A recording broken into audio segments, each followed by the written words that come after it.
Right, so hello and welcome back to Books and Things and welcome to another video. And today we are here to answer the question, are Jane Austen's novels love stories?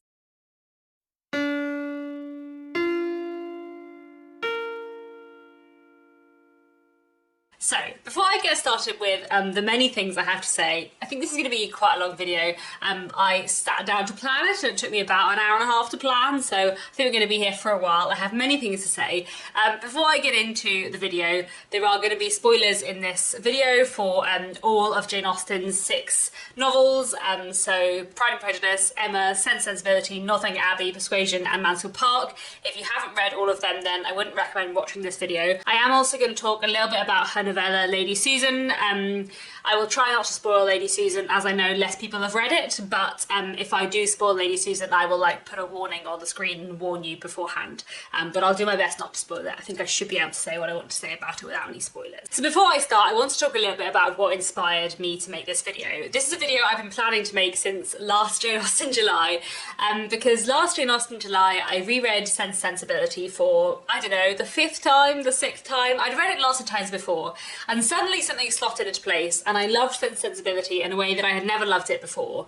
Sensibility was always my least favourite Jane Austen novel, partly because I found the love story in it very disappointing, or indeed the 2 love stories in it very disappointing, and I never felt like I was really engaged with those love stories, which made me not like Sensibility as much as Jane Austen's other novels. And then a couple of years ago I reread Sensibility and found a few of its themes more interesting than before, and then last year I reread Sensibility after reading a non-fiction work called The Genius of Jane Austen by Paula Byrne, which is all about Jane Austen's kind of interest in the theatre and the way she interacts with plays and other literature of her time. And the essay in that on Sensibility made me really rethink Sensibility. So when I read it very soon after that, my feelings about it really changed, and I just had such a great reading experience with it and I loved it hugely. And it made me realise that one of the reasons why I had never liked Sensibility was because I was thinking of it as a love story, and therefore I was thinking that it wasn't very effective as a love story. But actually, I don't think Sensibility is meant to be a love story, and thinking about it in a different way makes me love it all the more. And I don't really know why it took me such a long time to get there, because I love Mansfield Park, and I love Mansfield Park not feeling that Mansfield Park is a love story. I think that's partly because I studied Mansfield Park at university. In fact, I can remember the first time I read Mansfield Park when I was a teenager, I didn't like it, I found it dull. And then I studied it at university, thought about all of the interesting themes that it's dealing with, and suddenly loved it a lot more. And this got me thinking about the fact that some of the Jane Austen novels that people struggle with or don't like as much, or some of the Jane Austen novels which I in the past have struggled with, I think the reason why is because I was approaching them looking for love stories, and actually there's something different. Because Jane Austen only wrote 6 full-length novels, and plus her novella Lady Susan that everyone forgets about but is fantastic, but because Jane Austen didn't write very many books, we often talk about them as one thing, you know, the works of Jane Austen. We talk about them like they have a lot of stuff in common with each other, and obviously they do have certain things in common with each other. You know, all of her books do have some kind of marriage plot, but I would argue that some of Jane Austen's novels are definitely much more romantic than others. Some of them are much more focused on the love story than others.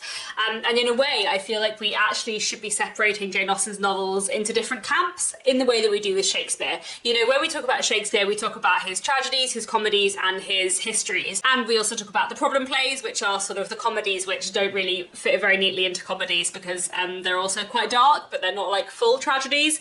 And I think in a way it might be helpful if we thought about Jane Austen's books as though they split into categories too. So we have the love stories, but then we also have the ones that are not love stories. I don't really have a good name for them. I was trying to think, should I call them like the anti-love stories or like the anti-romance novels? Should I call them the problem novels or like the satires or the comedy of manners? And I don't have a good name for them. So we're just going to talk about separating Jane Austen's books into the love stories and the not so love stories. I think one of the reasons why we think about Jane Austen's books as love stories is because of the film and television adaptations of Jane Austen's books, all of which I think hyper-romanticise Jane Austen, really focusing on the love stories and make certain marriage plots, which aren't necessarily that romantic in her books, into sort of full-blown romances on the screen, which I totally understand and I enjoy watching. But I do think one of the reasons why we often think of Jane Austen as someone who writes love stories is because of those adaptations. And I also think one of the reasons why we think of Jane Austen as a writer of love stories is because of Pride and Prejudice. Pride and Prejudice is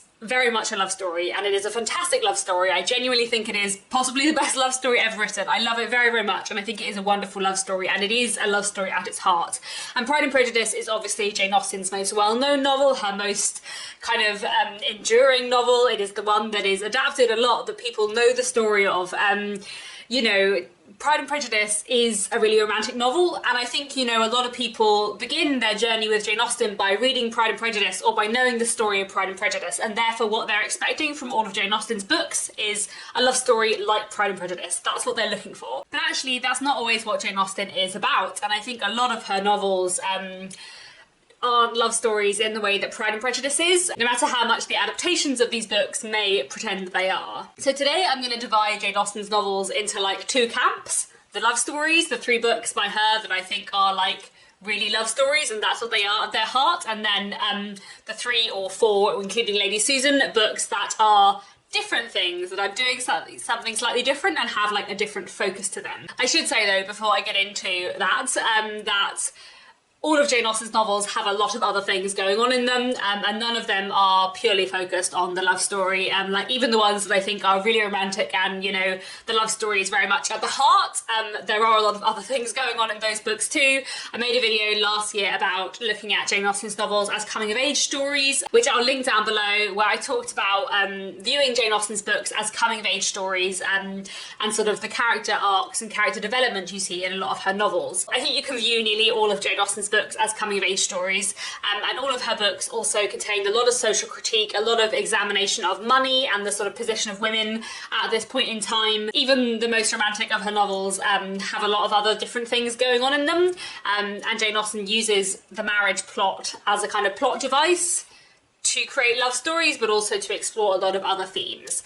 However, I do think it's possible to separate Jane Austen's books into the ones that I think are like proper love stories and the ones that I think have a slightly different focus, and if you read them as love stories you might be disappointed. So in my opinion, which, you know, you might disagree with, but that's absolutely fine, in my opinion there are 3 Jane Austen novels which are at their heart love stories, and these are Pride and Prejudice, Persuasion and Emma. For me, these 3 books are at their heart love stories, and they are fundamentally love stories. For me, they very much feel like the most romantic of Jane Austen's novels, and they're the novels where I think the love story is kind of the most central to the book. You know, the action and the plot and what's going on is kind of like focused in on the love story. I also think they're the 3 books where the love story is the most rewarding. Again, I do feel like this is something people will differ on in their opinions, but for me, I feel like the 3 love stories in these 2 books are the most rewarding, and they are the 3 books which end with marriages where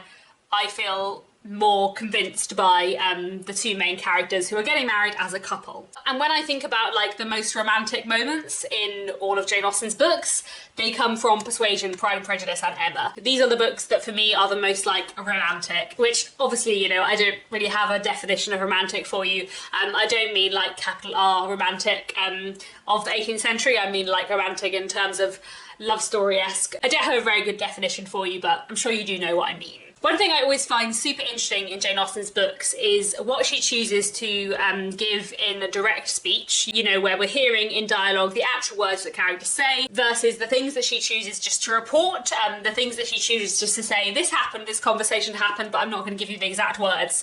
And Jane Austen, in quite a few of her novels, especially in the ones we're going to talk about in a minute, the non-love stories, she likes to not give you any words for proposals. She likes to not give you any full declarations of love. She likes to just say, by the way, those 2 characters, they've met and they've sorted it out, they've discussed everything they need to discuss, which is something which I feel like I both find frustrating and delightful in equal measure. I think it's really fun because I think Jane Austen is sort of like battling against love stories when she does this. You know, even in Emma, which I think is really romantic, if you think about the amount of pages given to Miss Bates talking about nothing in comparison to the amount of, like, Mr. Knightley telling Emma that he loves her, Miss Bates gets a lot more screen time. Anyway, however, in these 3 books we do have, like, passionate declarations of love and like moving proposal scenes with romantic moments. You know, like I said, when I'm thinking about romantic moments in Jane Austen, it's these 3 books that come to mind. Still, in these 3 books, Jane Austen does like cut away and we don't get to see all of the proposal scenes, but we do get to see a little bit more. So for example, some of the most like romantic speeches we get in Jane Austen, obviously we have in Pride and Prejudice, Mr. Darcy's first proposal. Interestingly, Jane Austen gives us like the one really romantic bit and then reports but doesn't give us directly in dialogue all the unromantic, less nice stuff that Mr. Darcy says afterwards, but we do get that moment. In vain I have struggled, it will not do. My feelings will not be repressed. You must allow me to tell you how ardently I admire and love you. And then later on in the novel, Mr. Darcy's second proposal, we have this really lovely romantic moment as well. If you will thank me, he replies, let it be for yourself alone, that the wish of giving happiness to you might add force to the other inducements which led me on, I shall not attempt to deny, but your family owe me nothing. Much as I respect them, I believe I thought only of you. Then in Persuasion we have the absolute glory that is Captain Wentworth's letter, which I know a lot of people consider like the most romantic thing in all of Jane Austen, and I think I would probably agree.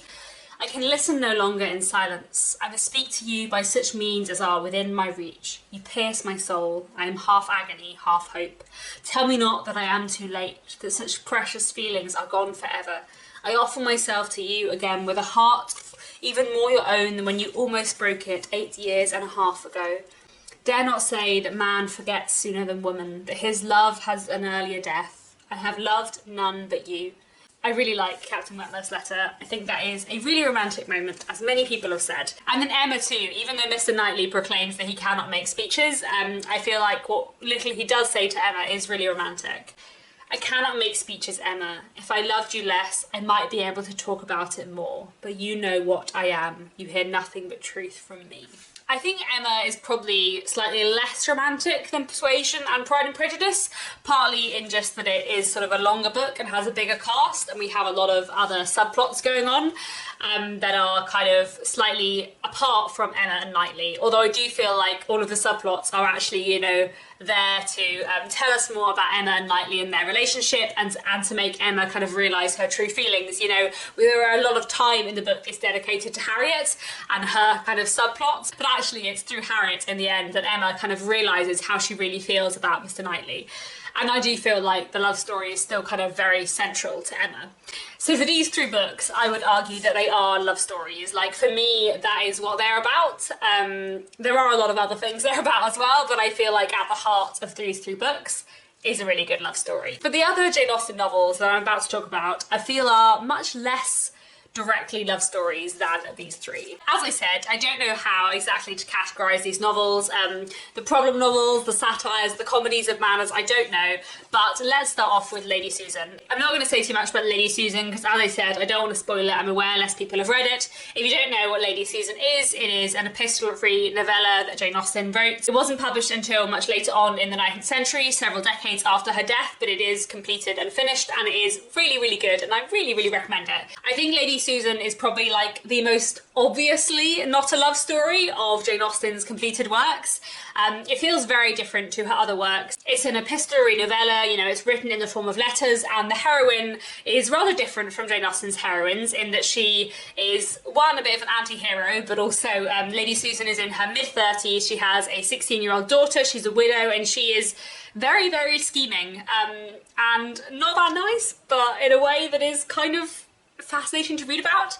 I really love how different Lady Susan is, but I also think that reading Lady Susan has given me an appreciation for some of Jane Austen's other novels more, because it made me think about the fact that, you know, when you read Lady Susan and it's so clearly not a love story, it makes you think about how other books by Jane Austen are also not love stories. It makes you think about the other things that Jane Austen is trying to do in her books. Lady Susan does have a bit of a marriage plot in it, but the way that it operates is so different from her other books that it's very, very clear reading Lady Susan that it's not a love story. I guess Lady Susan is probably like a comedy of manners. It's all about people and society and people being two-faced. One of the delightful things about Lady Susan being written in letters is that you get a letter written from a character to one character saying one thing, and then you get their letter to someone else saying something completely different. And that is such a joy. It's very much a book about like the flaws of humanity and how Lady Susan is not a very nice person, and Lady Susan definitely doesn't have much time or concern for love. There are other things that are much more important to Lady Susan,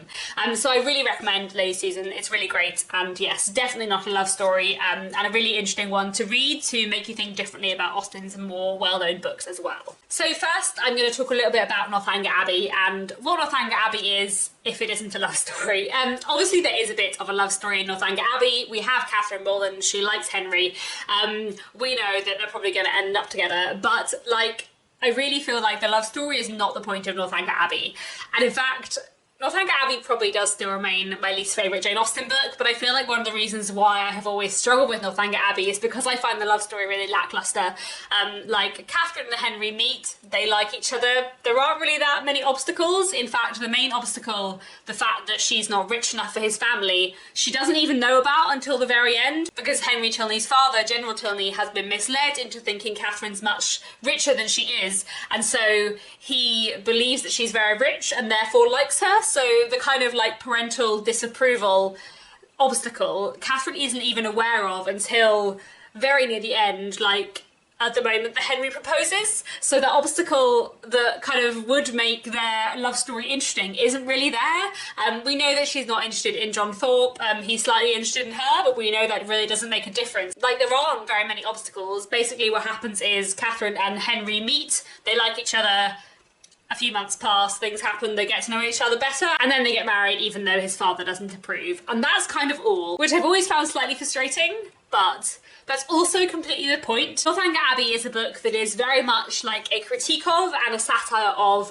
novels and fiction and other literature of the time. It's very much a book that is picking apart cliches and kind of common tropes in other novels. You know, from the very beginning of Northanger Abbey, we know that Jane Austen is writing this book kind of in conversation with the literature of the day and kind of criticising what is considered appropriate for a heroine.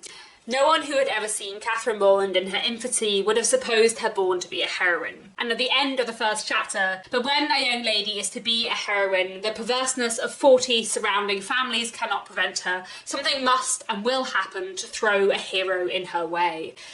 Jane Austen is having fun with what is traditional in novels throughout Northanger Abbey, and actually she spends a lot of time kind of mocking the tropes of love stories, which is why I think Northanger Abbey is purposely not a love story. It is kind of like an anti-romance in some ways.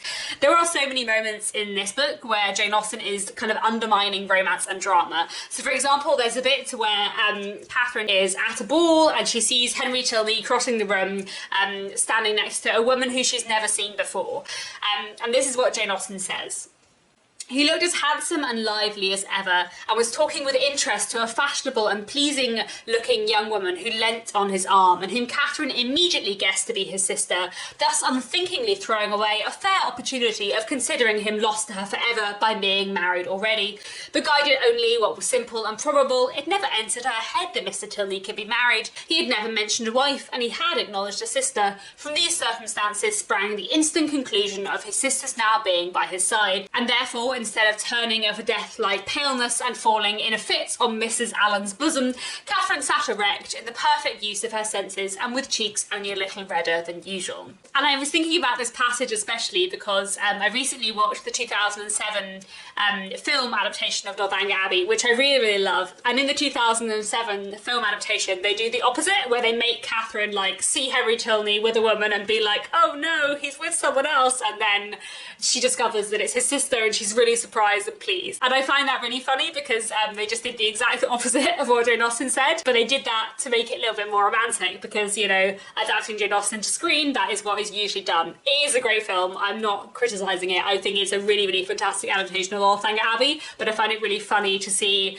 which bits you kind of have to do something different with on film because you can't get Jane Austen's very like satirical prose in there. Another thing I have kind of struggled with Northanger Abbey in the past is sort of the pacing and the lack of tension around Catherine's suspicions of General Tilney. One of the big plot points towards the end of the book is that Catherine, decides that General Tilney probably murdered his wife because, there's a tiny bit of mystery at Northanger Abbey and she doesn't like him and it's a mysterious Gothic Abbey. Henry discovers this and is upset and hurt, but he actually forgives her very quickly, and kind of later that very day he's kind of being really attentive to her because he knows that she feels stupid about it.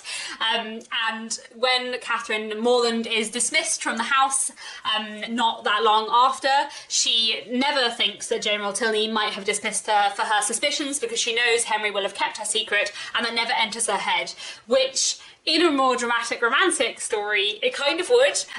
Again, going to the 2007 adaptation, which is on my mind because I've just seen it and just read the book. In the adaptation, Catherine doesn't see Henry Tilney between him finding out about her suspicions and her being dismissed from the house. So in the adaptation, Catherine does believe that General Tilney has dismissed her because of the suspicions, which is much more dramatic, and I kind of like in the adaptation, but also it's not meant to be dramatic in the book. That is the point. Northanger Abbey is a critique of the Gothic, and it turns out that Catherine's reasons for being dismissed from the house are nothing mysterious, nothing Gothic or exciting. It's just all about money. General Tilney thought she was richer than she was, and he's disappointed to find out she isn't as wealthy as he suspected. I've already read a few extracts from proposal scenes from the first 3 books, the love stories as I'm calling them, but here's what we get of the proposal scene between Henry and Catherine. They began their walk, and Mrs. Morland was not entirely mistaken in his object in wishing it. Some explanation on his father's account he had to give, but his first purpose was to explain himself, and before they reached Mr. Allen's grounds he had done it so well that Catherine did not think it could ever be repeated too often.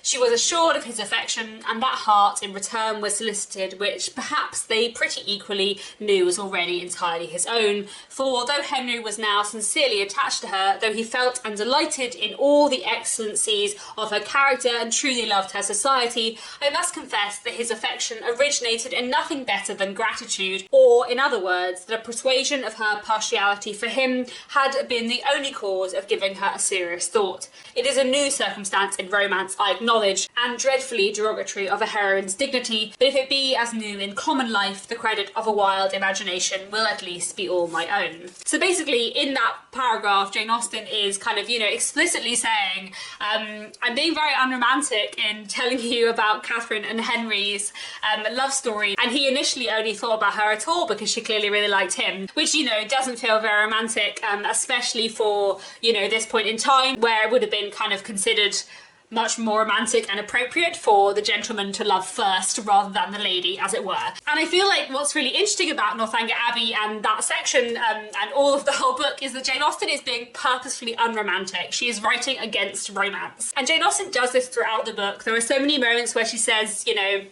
if Catherine Morland was a proper heroine, if she were a different kind of heroine, if this were a different kind of book, then this would have happened. But it's not, because Catherine Morland's just an ordinary person, so she's going to behave like this, how actually people would behave instead. Jane Austen is kind of like threading the line between realism and romance, and using Gothic tropes and romance tropes to kind of critique them by saying, actually, much more realistic things are happening in this novel. Northanger Abbey is, at its heart, a satire and a critique of literature and fiction, and I feel like it's really obvious to us as modern readers when Austen is poking fun at Gothic novels. We have that dramatic moment where she's staying at Northanger Abbey and she thinks she's found some old secretive manuscript, and then it turns out to be laundry lists. And of course, as I've already mentioned, she suspects General Tilney of being some kind of monster, a murderer, only to find out that he is just a man who likes money. Turns out he's not very nice, but in a much more mundane way than she first thought. But Jane Austen, as well as critiquing the Gothic in Northanger Abbey, is, I think, really critiquing love stories. And I feel like Catherine and Henry's story is a little bit of an anti-romance. It's written in a way to critique this kind of overblown romantic love stories that Jane Austen reads elsewhere. It is there. In a way, it is still a love story, just a quieter one, but also within that storyline, Jane Austen is kind of critiquing love stories in other books, and therefore I think this book is much more of a kind of critique of fiction than it is a love story in its own right. It really is going to be such a long video, but I hope you'll bear with me because I'm having fun. Next, we're going to talk about Sense and Sensibility.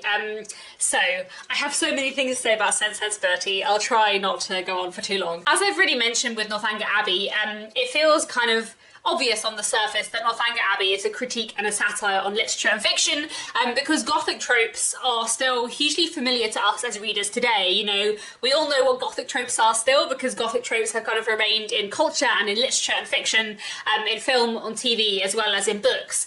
But Sensibility is actually, I think, as much a satire and a critique on literature and fiction as Northanger Abbey, but because the genre it's critiquing is the sentimental novel, which isn't really a thing anymore, that kind of gets a little bit lost. Like, as modern readers, it's much harder to see that. As I mentioned, last year I read The Genius of Jane Austen by Paula Byrne, where she talks about this. She talks about how Sensibility is a book which is critiquing the sentimental novel and also kind of in conversation with a lot of plays of the day. I'm thinking about Sense and Sensibility as a book which is critiquing the sentimental novel rather than a love story, has really made me love Sense and Sensibility so much more, because basically one of the reasons why I used to dislike Sense and Sensibility was because I found the love stories between Eleanor and Edward and between Colonel Brandon and Marianne really disappointing. But Sense and Sensibility as a novel isn't really about those love stories. I really feel like Sense and Sensibility is another kind of like anti-romance, anti-love story novel. Not an anti-love novel, but an anti-love story novel.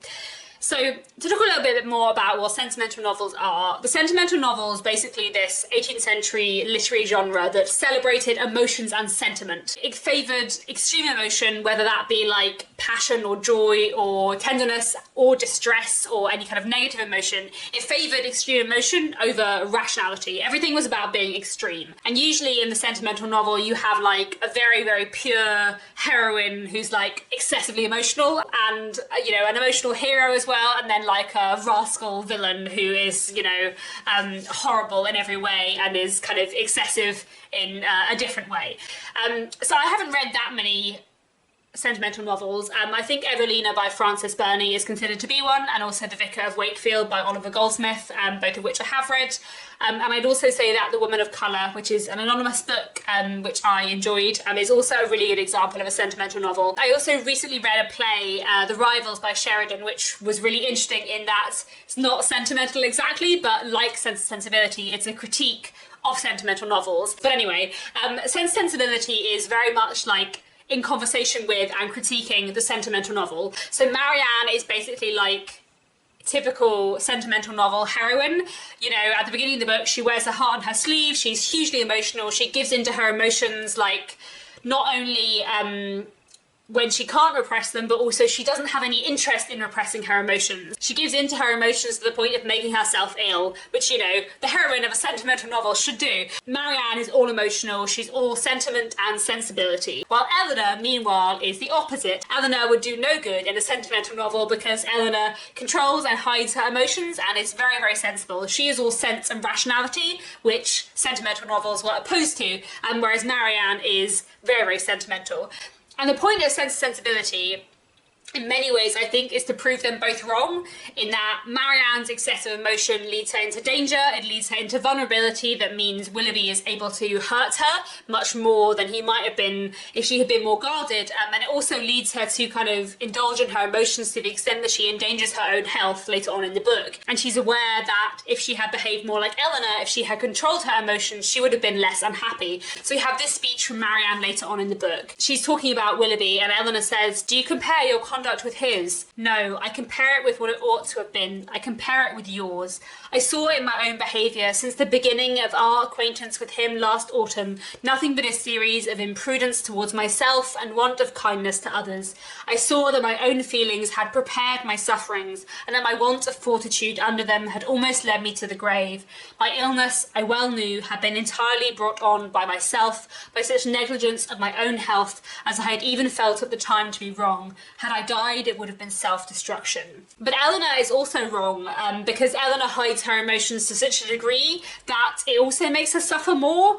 So later, when they learn mistakenly that Edward is married, Mrs. Dashwood is quite taken aback by Eleanor's reaction, and she found that she had been misled by the careful, the considerate attention of her daughter to think the attachment, which once she had so well understood, much slighter in reality than she had been wont to believe, or than it was now proved to be. She feared that under this persuasion she had been unjust, inattentive, nay, almost unkind to her Eleanor.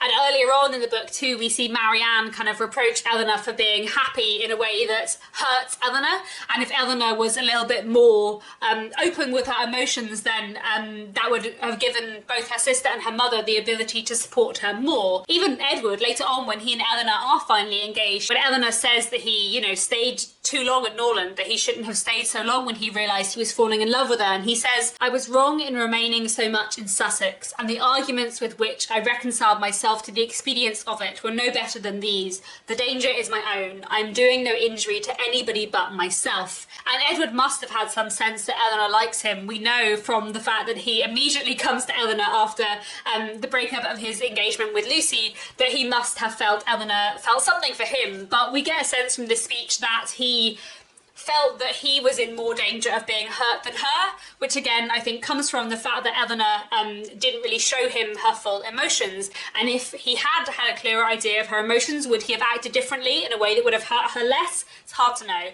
So I feel like at its heart, Sense and Sensibility is a book that is like a critique of extremes, and sense and sensibility have to kind of like come together and meet somewhere in the middle. But it's also very much a book about siblings, and this is one of the things I love about Sense and Sensibility. And in fact, I feel like the title should tell us all of this. Why didn't I think more about the title of Sense and Sensibility years ago? Anyway, because the title of Sense and Sensibility gives us both the theme and the focus.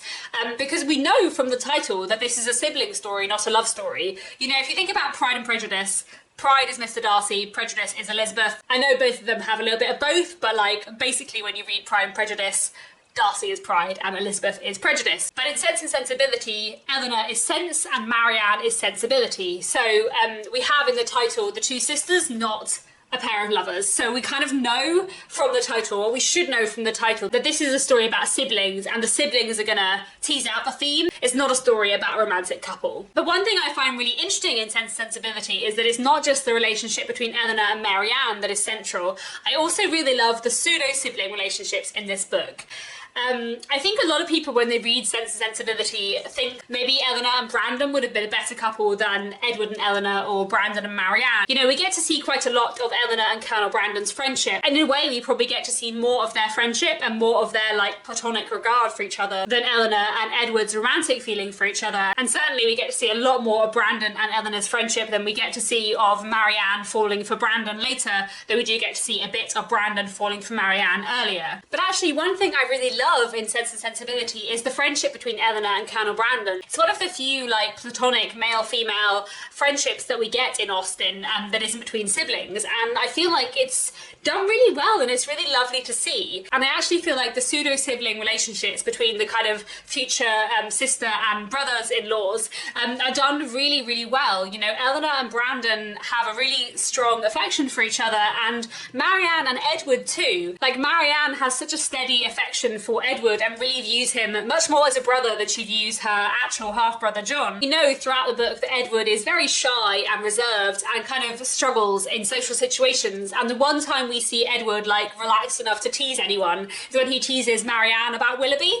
because Marianne puts him at his ease. And I really like seeing the kind of pseudo-sibling relationships we get between Eleanor and Brandon and between Marianne and Edward. I think they're done really well, and I think looking at them is a really nice way of seeing like how Eleanor's future husband and Marianne's future husband would fit into their family. And actually the way we get to know Edward and Colonel Brandon is not through the eyes of the person they're going to marry, but through the eyes of the person who will be their future sister-in-law. You know, we get to know Edward from the beginning through Marianne's views of him. The first thing we really hear about Edward that gives us a lot of information about his character is Marianne being like, is he passionate enough? I'm not sure. When she's talking to her mother about whether he might, you know, make a match with Eleanor.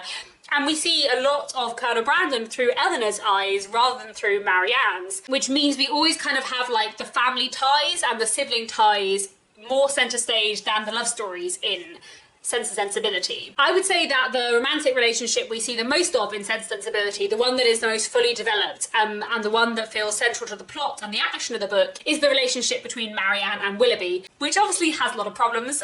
Willoughby is not a great guy. They're not going to end up together. The story between Marianne and Willoughby is not a love story, or certainly not a romance anyhow. But one thing that I find really interesting is that although we see a lot of this relationship between Marianne and Willoughby, Willoughby, we always see it from the outside, from Eleanor's perspective, not from Marianne's. We're let into Marianne's head at other points in the book, but while she is seeing Willoughby and falling in love with Willoughby, and while she is despairing of Willoughby later, we don't really see inside her head. We see her relationship with Willoughby from the outside, from Eleanor's perspective, which I kind of think is fascinating. Like, it's really interesting that that's what Jane Austen chose to do. And really, the big romantic love we see in Sensibility is the one between Willoughby and Marianne. You know, the passionate speeches of love we hear in this book are not in a proposal scene. They are the speeches that Willoughby makes to Eleanor when he comes to see Eleanor during Marianne's illness. And these speeches that he makes, talking about his kind of, you know, undying passion for Marianne, they are censured because he's making them when he has treated Marianne terribly and when he has married another woman. This is like the main time we see a declaration of love in the book, and it's completely censured. Meanwhile, we don't see Edward's proposal to Eleanor, we don't see Colonel Brandon's proposal to Marianne, and indeed Marianne and Colonel Brandon's marriage is told to us in pretty complicated terms very near the end of the book. We're told how much Marianne's mother and Eleanor want to promote the match between Marianne and Colonel Brandon, and then with such a confederacy against her, with a knowledge so intimate of his goodness, with a conviction of his fond attachment to herself, which at last, though long after it was observable to everyone else, burst on her, what could she do? Marianne Dashwood was born to an extraordinary fate. She was born to discover the falsehood of her own opinions and to counteract by her conduct her most favourite maxims. She was born to overcome an affection formed so late in life as at 17, and with no sentiment superior to strong esteem and lively friendship, voluntarily to give her hand to another, and that other a man who had suffered no less than herself under the event of a former attachment, whom 2 years before she had considered too old to be married, and who still sought the constitutional safeguard of a flannel waistcoat. But so it was. Instead of falling a sacrifice to an irresistible passion, as she had once fondly flattered herself with expecting, instead of remaining even forever with her mother and finding her only pleasures in retirement and study, as afterwards in her more calm and sober judgment she had determined on, she found herself at 19 submitting to new attachments, entering on new duties, placed in a new home, a wife, the mistress of a family, and the patroness of a village. Marianne could never love by halves, and her whole heart became, in time, as much devoted to her husband as it had once been to Willoughby. So we're basically told that Marianne marries Colonel Brandon not in love with him, and kind of falls in love with him after marriage, which is really interesting, but not really very romantic. And I do feel like Sensibility is again kind of like an anti-love story novel, by which I don't mean it's a book against love. I feel like it's critiquing the love story as like something to be idolised, like it's saying, you know, that love stories shouldn't be idolised, and I think that's really interesting. Then finally, let's have a bit of a chat about Mansfield Park, which is another Jane Austen novel I love a lot. I feel like Mansfield Park is another Austen book that leaves a lot of people disappointed. I know it is a lot of people's least favourite Jane Austen, and a lot of people who love the rest of Jane Austen really don't get on with Mansfield Park. And I think that is partly because they find the love story really disappointing, and because this is not very much of a love story. And, you know, the love story in Mansfield Park is a little bit disappointing in some ways, even leaving aside the fact that Edmund Bertram is Fanny Price's first cousin, which, you know, I read enough 19th century literature to be unfazed by, but I appreciate not everyone does. Edmund isn't always likeable. I feel like he has some good qualities and he makes some mistakes, but not in an unforgivable way, but I kind of understand why people don't especially love Edmund as a character. And even if you do like Edmund as a character, his relationship with Fanny is not very romantic. Fanny and Edmund's relationship is not very much of a love story at all. To be honest, this is a book which is about, in part, unrequited love, where that love is suddenly, almost unexpectedly, returned at the end of the book. For most of the novel, Fanny loves Edmund with almost a kind of hero worship, I suppose, and he is passionately in love with someone else, Mary Crawford. And then at the very end of the book, like literally in the last few pages, he kind of comes round to Fanny. A little bit in a way, I suppose, like Marianne comes round to Brandon, to be honest. This is what we're told of how Edmund and Fanny finally get together, and this is literally in the last like 5 pages of the book. Scarcely had he done regretting Mary Crawford and observing to Fanny how impossible it was that he should ever meet with such another woman, before it began to strike him that a very different kind of woman might do just as well, or a great deal better, whether Fanny herself were not growing as dear, as important to him in all her smiles and all her ways, as Mary Crawford had ever been, and whether it might not be a possible, a hopeful undertaking to persuade her that her warm and sisterly regard for him would be foundation enough for wedded love.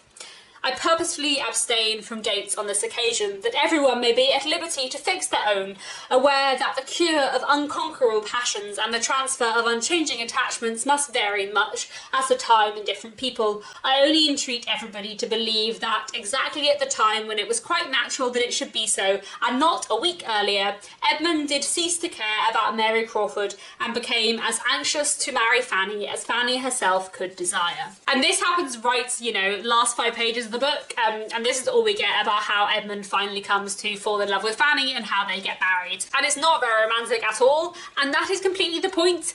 And one thing that I find quite interesting is that I feel like Mansfield Park would feel like more of a romantic book if Fanny was to marry and reform Henry Crawford. When my husband Nick was reading Mansfield Park a few years ago, I remember him saying that the scenes in Portsmouth where Henry Crawford comes to see Fanny and she's like surprised by his change in manners. I remember Nick saying that those scenes kind of reminded him of the Pemberley scenes in Pride and Prejudice, where Elizabeth and Darcy meet again after her rejection of him, as Fanny has rejected Crawford, and Elizabeth is surprised by the improvement in Mr. Darcy's manners. And it almost feels at that point in Mansfield Park like this could be a very different novel where Fanny is going to realise that maybe she had misjudged Crawford and maybe he's a better man underneath than she thought, and they could, you know, go off and marry.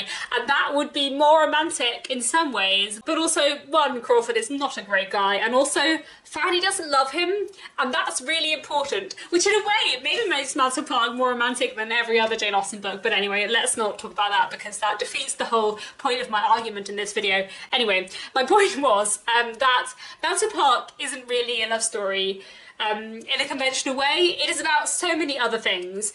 As I've already said, I do think in some ways it's much more a story about unrequited love, where that love is returned very late on in the book. But also, it is a comedy of manners. It is a critique and a comment on manners and hypocrisy. It's about class and oppression and the way that Fanny's wealthier relations treat her terribly. It's about home and peace and nature. It's about kind of countryside versus town. It's a book about like oppositions. You know, we have the Crawfords versus the Bertrams and Fanny. And the Crawfords kind of represent fashionable life, town and London, in comparison to Edmund and Fanny, who enjoy the kind of quiet pursuits of the countryside much more. And it's very much a book that is about Fanny Price, which maybe is one of the reasons why I think it is less of a love story. You know, I think a book like Pride and Prejudice, yes, it is Elizabeth's story, but it is also very much Darcy's story, and he has some coming of age to do as well. But Mansfield Park is not Edmund's story, it's Fanny's story, and the story about the things she observes, the way she views other people around her and how that affects her.